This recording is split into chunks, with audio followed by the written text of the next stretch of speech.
Hi Sagittarius, welcome to your reading for September 2020. I'm Gemstone Tarot. This is your love and general reading for Sagittarius Sun, Moon, Rising, Cross Watchers. Anybody who's here, you should be here. I'm not going to use that deck actually, I'm going to use this deck. There is an extended reading and the link will be in the description box, and those of you that watch my dailies will be thinking, why is she in a weird kitchen? Well, yes, I'm having some work done on my house. So I'm in a different setting, I know. Right, Saggy, let's get your messages. Let's see where we're going with this. Oh, okay. It's weird because I was kind of thinking, oh, which sign shall I do today? And it was like, got to do Sagittarius. And I was like, yeah, but which sign shall I do today? Like, you got to do Sagittarius. Okay. We're doing Sagittarius. Major Arcana a go-go. What do we need to know for my lovely Sagittarians? You live in interesting times, Sagittarius.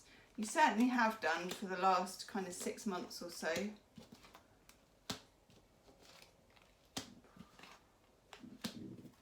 Ooh, my stomach is rumbling because I'm actually just about to have my lunch.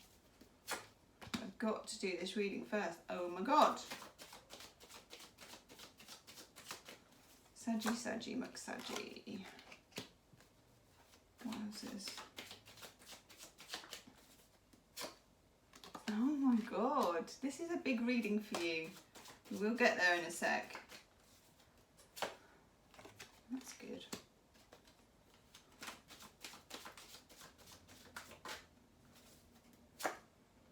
Wow. Wow. Nearly did a swear word. Okay. Rare for me. Not allowed to do that on YouTube anymore. Okay. Saggy, this is a big deal. This is a big reading. There's a lot of major arcana and they're destiny cards. 2 overall energy cards. The death card, not messing about, straight in, big change, transformation. I think, you know like when they used to do, was it the boxing? And the guy would go, it's time. I've just done it for you, okay? I don't do that for everyone, Saggy. I like Saggies, you're happy-go-lucky and you're quite good on the drama, so I don't mind doing my weird boxing man commentator impression thingy. Death card, things are on the change, things are on the move. Not sure you got a lot of choice about it. I've got the squeaky chair. Most Sagittarians don't choose to change things that radically. And normally, because you're kind of ruled by Jupiter and you're mutable and you're very lucky, things kind of just happen for you and you bob along and then you're like, oh yeah, and then this happened and that person offered me this and then I just hopped on this and that happened. This is a bit more like cha-cha changes, okay? Cha-cha-cha changes. Then we got the star card. Thank God for that, okay? Because I'm thinking rightly here. Yes, the first card that came out, right, was the Tower. I know we're not. This is big spiritual big jobs. When the Tower comes, you can see it. There's lightning. There's discombobulation. There is some kind of upset. Of course, it can be very positive. It doesn't have to be like disastrous, and I don't feel for you like it is because your other cards are so good. But when you get the Tower, that's number 16 of the major arcana. What you're secretly hoping as a tarot reader, but you can never really say, is that you're secretly hoping for the star. Because the star is 17 and it pours, is it oil on troubled waters? No, that's the wrong way. It soothes. It's the growth of the Tower. It's when the Tower gets good, you get lucky and it cracks something open for you. You've got it. Well, thank God for that. But you've also got the Death card. I mean, you got the triumvirate here. You got the Tower, the Death card, and the Star. It's like dun, dun, dun. Yeah. If I could sum your reading up, it would be dun, dun, dun. Stuff's afoot. Strange things are happening at the Circle K, as they said on Bill and Ted. It's a big change, okay? But here's the thing, because you've got so much major arcana, it's a big change that is rooted in the past, because we also have Judgment, another destiny card. This is the card of past, present and future. That's why there's always three figures. This is the angel, like calling the trumpet that you would get at the end of the world sort of thing, in whichever form that takes, where everybody gets a reckoning and has to reckon for where they've come from, where they've been and where they're going. Okay. So something is happening which is new, but it's come from something old. For some of you, this is about commitment, okay? Because the other, and you have a lot of major arcana, we've got the Hierophant. And the Hierophant is about marriage, it's about commitment, it's about stability. It represents Venus and Taurus, and it represents higher learning as well, Saggy. So this could mean that you're ascending to a kind of state of higher learning, higher awareness, that you're joining some kind of academy, that you're joining some kind of spiritual class, or, you know, you're following a guru. You're Sagittarians. Sagittarians are very philosophical. So somebody may come your way, a teacher, a guru, a spiritual person, or even just some kind of, you know, the Hierophant is the high priest, the church leader, a person you chance upon in a pub. I mean, does anyone go to the pub at the moment? You know what I'm saying, though. This is what happens to Sagittarians, okay? We're going to lean on the counter. My Sagittarian friends are like, you know, and then I went to this place and I bumped into this person and they told me all about this and then I lived there. You know, you just think, oh my God, that's so random. But for Sagittarians, it isn't. This is a random tower, death, star, judgment moment. This could be meeting the love of your life in a really weird way, probably a spiritual setting, I would have said, or it could be the job of your life, again, in a really weird way, and maybe in a spiritual setting. This brings money, it brings security, which is something you might not even be interested in or trying for, but it kind of happens anyway. I like this. Okay. Then we get the Strength card. Leo energy. One or two of you might be dealing with a Leo, or meeting a Leo, or meeting a fellow fire sign. Don't know why I think that, is just a hunch. We've got Leo, Aries, Sagittarius. We've also got Taurus and Scorpio in the reading here. Something clicks, something changes. You achieve self-mastery. This could be a spiritual awakening, okay? And then we get the Ace of Wands. Oh, I love this for you. The Ace of Wands is a new beginning. It's very sort of Kundalini energy. It's coming up from the base chakra and it's like mojo is rising, okay? Your mojo is rising.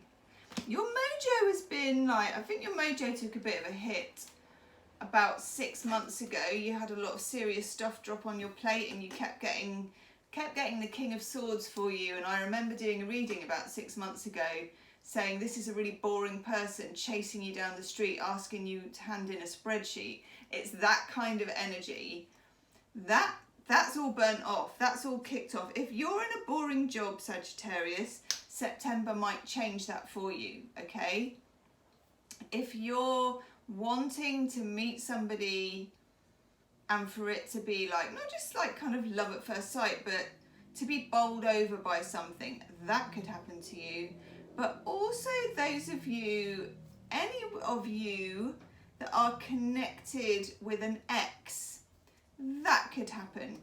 If there was a reason that relationship couldn't work, something could massively change that means that it could. If it's that, I would predict more that it was with a fire sign or a Scorpio. That's my feeling on that. Because we also get with that Strength card, the Tower card, the Star card, the Death card, the Hierophant, it's like, where do I sign? we get this rather stable card of the Ten of Pentacles. Now, when you've got all of this destiny stuff knocking around, like the Tower and the Death card, it's the equivalent with the Tower of breaking down all the things you know, of something coming in, of epiphany. You know, epiphanies don't happen to comfortable people. They don't, do they? They come along to make you uncomfortable, to unpick your world, to let the scales fall from your eyes, to give you the road to Damascus experience. That's what you're getting here. But what you want to see as a tarot reader, you're thinking, God, where's the stability in this? Where's the future in this? There. Now that is a very solid, committed, financial, investable, pentacle, earthy future. Nice, nice, nice, nice.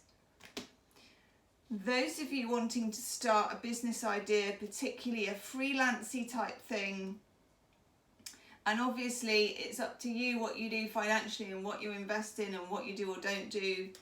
This could be something that others might consider risky that you might want to do. Of course, the risk is yours to take, okay? Read my disclaimer. But yeah, you could do some crazy stuff and make some real money out of it.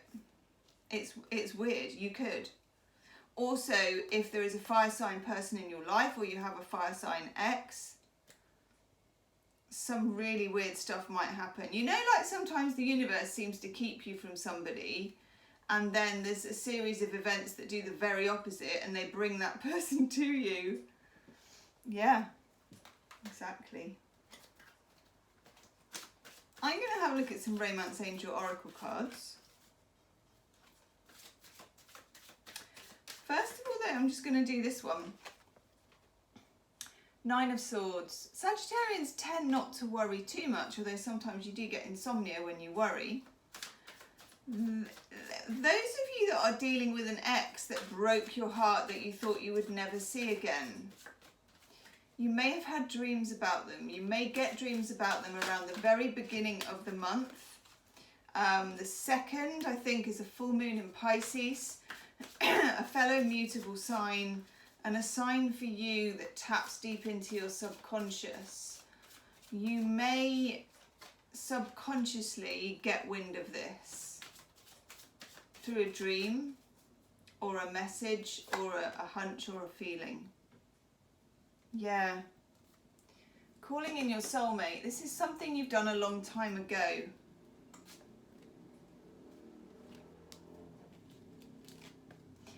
Let go of control issues. You don't really normally have control issues when you're a Sagittarius. If you have been, especially with that star card, or if you are in a difficult place, put out what you want to manifest and then definitely let it go. Let go of any control over the outcome.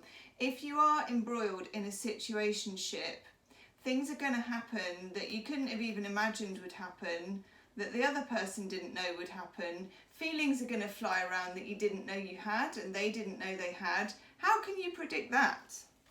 Exactly. Then we get worth waiting for. It's going to be worth waiting for. It's making me lose my voice, Saggy. Waiting is quite a controlly thing to do. So when I say waiting, I don't mean literally put out that manifestation and then wait for it. But when you look back, you will realise that divine timing is at work in your love life. And I think in your career. Getting to know each other. Now, for some of you, this is someone you meet and it's like a rocket goes off in it. They're new if you're single. For others of you, this is someone you know, probably an ex, and you get to know each other all over again as if it's new, as if somebody raised your relationship to the ground and then started again, okay? In the extended reading, I'm going to have a look at that. I'm going to have a look at that particular line of thought, if it's to do with an ex, the Tower, the Judgment card, the Comeback Kid, the Hierophant, the Commitment. And I'm also going to have a look at the career side of things and also meeting someone new. And then you get trust. You need to trust in this. Now, if I was saying that to any of the other 11 star signs, I might feel a bit uneasy. But because it's you, I'm happy with that. Sagittarians do normally trust in the universe naturally. You get a change in the wind. There it is, blowing the stripes off the zebra, okay? That's that death card again. Love this for you. This is great. And also you've got quite a lot of luck going with this. And as I say that, Saggy, I pull the blessings card for you. That is nice. Sag, I'm going to go and do your extended reading. I'm going to look at the other person, the ex, the new person. And yeah, the link will be in the description box or in the comment section. Do like, share and subscribe, and I'll see you soon. Namaste.